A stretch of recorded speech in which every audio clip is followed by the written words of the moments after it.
ప్రపంచ రాజకీయాలలో నాయకత్వ శూన్యం కొట్టొచ్చినట్లు కనబడుతోంది. అణు కార్యక్రమాన్ని చేపడుతోందన్న పేరుతో ఇరాన్పై దాడులు చేస్తున్న ఇజ్రాయెల్ దుస్సాహసానికి అడ్డుకట్ట వేసేవారు కనబడటం లేదు. ఇజ్రాయెల్ చెబుతున్నట్లు అమెరికా వింటోందా, లేక అమెరికా చెప్పినట్లు ఇజ్రాయెల్ నడుచుకుంటోందా అన్న ప్రశ్నలు తలెత్తుతున్నాయి. ఇజ్రాయెల్లో పదవి కోల్పోయే పరిస్థితిలో ఉన్న సమయంలో హమాస్పై దాడులు చేసి తన రాజకీయ అధికారాన్ని నిలుపుకున్న నెతన్యాహు ఇప్పుడు తన మనుగడ కోసం ఇరాన్లో విధ్వంసానికి పూనుకుంటున్నాడు. గతంలో ఇజ్రాయెల్ ఇలాంటి దాడులకు పాల్పడినప్పుడు అమెరికా అడ్డుకట్ట వేసిన సందర్భాలున్నాయి. ఇప్పుడు అమెరికా అధ్యక్షుడు ట్రంప్ చెప్పే మాటలు వినేవారెవరూ కనబడటం లేదు. ఐక్యరాజ్య సమితి ఒక నామమాత్ర సంస్థగా మారిపోయింది. నిజానికి ప్రపంచంలో అనేక దేశాలు అణ్వస్త్ర తయారీ కార్యక్రమాలను చేపట్టినప్పుడు ఏ దేశమూ మరో దేశాన్ని ఆపలేకపోయింది. ప్రస్తుత విదేశాంగ మంత్రి జైశంకర్ తండ్రి, జాతీయ భద్రతా సలహా బోర్డు చైర్మన్గా ఉన్న రక్షణ వ్యూహ నిపుణుడు కె సుబ్రహ్మణ్యం సలహా మేరకు భారతదేశం అణు పరీక్షలు చేపట్టిన తర్వాతే ఒక బలమైన దేశంగా రూపొందింది. అణ్వస్త్ర దేశాల శ్రేణిలో చేరినప్పుడే భారత్ ఒక బలమైన శక్తిగా మారుతుందని, దీనివల్ల మనం ప్రత్యర్థులను నిలువరించగలుగుతామని సుబ్రహ్మణ్యం ఇచ్చిన సలహా అత్యంత విలువైనది. పలు దేశాలు అణుశక్తులుగా మారినప్పుడే ఒక సమతుల్యత ఏర్పడుతుందన్న అభిప్రాయానికి అన్ని దేశాలు వచ్చాయి.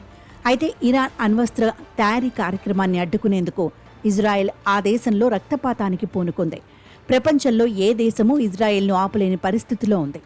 ఈ యుద్ధం ఎన్నాళ్లు కొనసాగుతుందో, ఇది ఏ పర్యవసనాలకు దారితీస్తుందో చెప్పలేం. రష్యా, చైనా, ఇస్లామిక్ దేశాల కదలికలను కూడా ప్రపంచం ఆసక్తితో గమనిస్తోంది. అమెరికా ఈ యుద్ధ నివారణలో విఫలమైతే ప్రపంచ రాజకీయాలలో నాయకత్వ పాత్రను పూర్తిగా కోల్పోక తప్పదు. ఈ వ్యవహారంలో భారతదేశం ప్రేక్షక పాత్ర వహించక తప్పడం లేదు. మాజీ ప్రధాని పివి నరసింహారావు ఇజ్రాయెల్తో స్నేహం చేస్తూనే పాలస్తీనా ప్రయోజనాలను కాపాడేందుకు ప్రయత్నించారు.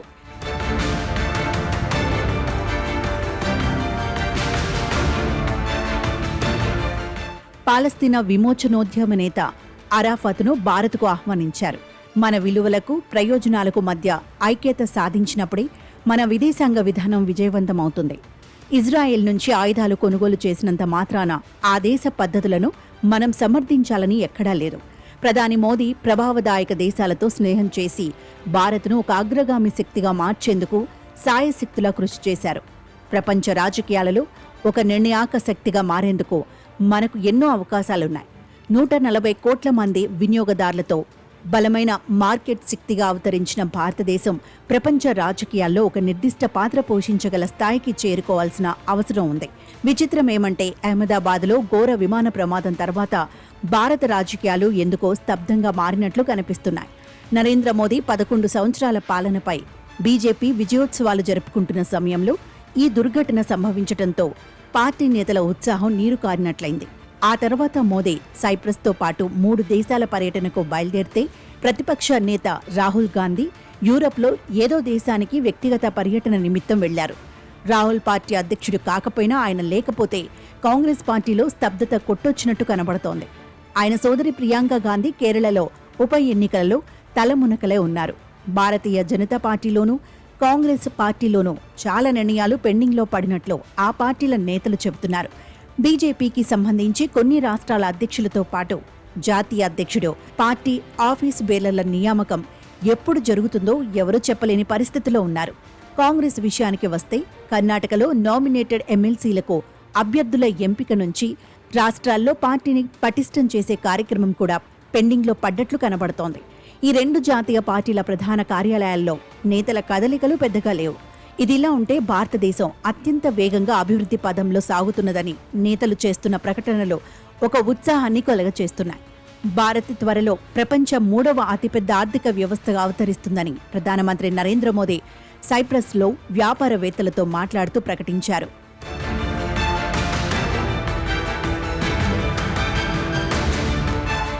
సరిగ్గా నెల రోజుల క్రితం భారతదేశం జపాన్ను అధిగమించి 4వ అతిపెద్ద ఆర్థిక వ్యవస్థగా అవతరించిందని నీతి ఆయోగ్ సీఈఓ బీవీఆర్ సుబ్రహ్మణ్యం వెల్లడించారు. అమెరికా, చైనా, జర్మనీల తర్వాతి స్థానం భారత్దే అని ఆయన అన్నారు. మన దేశం 4వ అతిపెద్ద ఆర్థిక వ్యవస్థగా మారితే అంతకంటే కావాల్సిందేముంటుంది? నిజంగా $4,186.43 బిలియన్ జపాన్ జీడీపీతో పోలిస్తే 4187.03 బిలియన్ డాలర్ల జీడీపీని సాధించిన భారతదేశం ఘనతను కాదనలేం. మరో 3 ఏళ్లలో మూడవ అతిపెద్ద ఆర్థిక వ్యవస్థగా 2047 నాటికి పూర్తిగా వికసిత్ భారత్గా భారత్ అవతరిస్తుందనే ప్రకటనలను కొట్టిపారేయలేం. గత 11 సంవత్సరాలలో దేశంలో జరిగిన రహదారులు, విమానాశ్రయాల నిర్మాణం, డిజిటలీకరణ వంటి సాంకేతిక అభివృద్ధి, పెరుగుతున్న వినియోగదారుల సంఖ్య, ఉత్పాదక, సేవల రంగాల విస్తృతి కూడా చెప్పుకోదగ్గది. భారతదేశం అనేక రాష్ట్రాల సముదాయం కనుక మన దేశంలో అభివృద్ధి సమానంగా ఉండదు. రాష్ట్రాల రెవెన్యూ వసూళ్లు, స్వంత పన్నుల సేకరణ చెప్పుకోదగ్గ విధంగా లేవు. అయినప్పటికీ జీడీపీ పెరుగుదల 6 నుంచి 7% పొందింది. కానీ ఈ పెరుగుదల 8 నుండి 9% మధ్య ఉన్నప్పుడే మనం లక్ష్యాలకు చేరుకోగలం. అయినా ఒక దేశంలో జరుగుతున్న అభివృద్ధికి ఆ జీడీపీ కొలమానమా అన్న ప్రశ్న ఎంతో విలువైనది.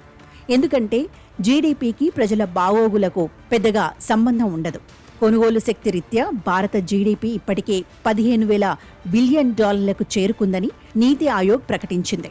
మౌలిక సదుపాయాల అభివృద్ధి ఎంతగా జరుగుతున్నా దేశ శ్రామిక జనులలో 76% మంది వ్యవసాయ రంగంలోనూ, అసంఘటిత రంగంలోనూ దినసరి కూలీలుగా చాలీచాలని వేతనాలతో జీవితం గడుపుతున్న విషయం అందరికీ తెలిసిందే.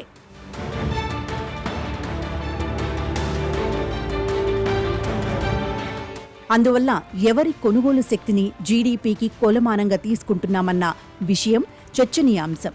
అంతేకాదు, మన దేశంలో ప్రపంచంలో అతిపెద్ద జనాభా రీత్యా మనం చెప్పుకుంటున్న జీడీపీని జనాభా ప్రకారం విభజిస్తే మన తలసరి GDP Sri Lanka, Bhutan, Vietnam, Kenya, Morocco, Libya, Mauritius, దక్షిణాఫ్రికా తదితర దేశాల కంటే తక్కువే ఉన్నదన్న విషయాన్ని కూడా విస్మరించలేం. జీడీపీ రీత్యా భారత్ను 4వ అతిపెద్ద దేశంగా పరిగణిస్తే తలసరి జీడీపీ రీత్యా మన దేశం 196 దేశాల్లో 127వ స్థానంలో ఉన్నదన్నది ఒక పచ్చి వాస్తవం. నిజానికి జపాన్ను మనం జీడీపీలో అధిగమించాం. కానీ జపాన్ తలసరి ఆదాయం భారత్ తలసరి ఆదాయం కంటే 11.8 రెట్లు ఎక్కువ ఉంటుందని ఐఎంఎఫ్ తాజా అంచనా. జపాన్ స్థాయిలో తలసరి జీడీపీని సాధించాలంటే భారత్కు మరో 22 ఏళ్లు పడుతుందని నిపుణులు అంటున్నారు. అనేక యూరోపియన్ దేశాల కంటే భారత్లో తలసరి ఆదాయం వేగంగా పెరుగుతున్నప్పటికీ ఈ విషయంలోనూ మనకెన్నో సవాళ్లున్నాయి.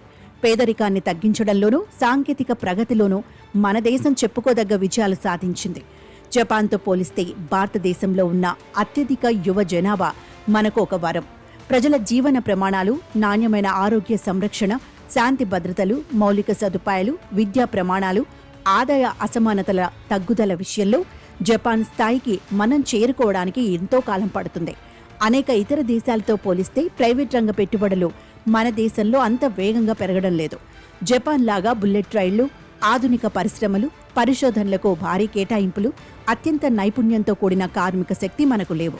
నైపుణ్యం లేని శ్రామికులు, సరిపోని మౌలిక సదుపాయాలు, విదేశాలకు అవకాశాల కోసం పరుగులెత్తే మన సాంకేతిక నిపుణులు, ఏ మాత్రం వినూత్న ఆవిష్కారాలు లేకపోవడం భారతదేశ బలహీనతలు. జీడీపీ పెరుగుదలను సమానంగా పంపిణీ చేసి నిజమైన అభివృద్ధిగా మార్చినప్పుడే మన దేశం విజయం సాధించినట్లు లెక్క.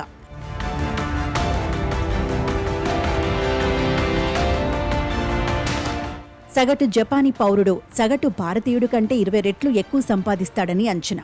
స్వచ్ఛ భారత్ వంటి కార్యక్రమాలు ప్రకటించినప్పటికీ అనేక చిన్న దేశాలతో పోలిస్తే మన దేశంలో అపరిశుభ్రత, క్రమశిక్షణ రాహిత్యం ఎక్కువ కనబడుతోంది. ఉపాధి రంగంలో ఎదుర్కొంటున్న సంక్షోభాన్ని నివారించడం భారత్ ముందున్న తక్షణ ప్రధాన కర్తవ్యం. ముఖ్యంగా వ్యవస్థలను పారదర్శకంగా, నిజాయితీగా, అవినీతి రహితంగా పనిచేయించడంలో మన ప్రభుత్వాలు విఫలమయ్యాయి.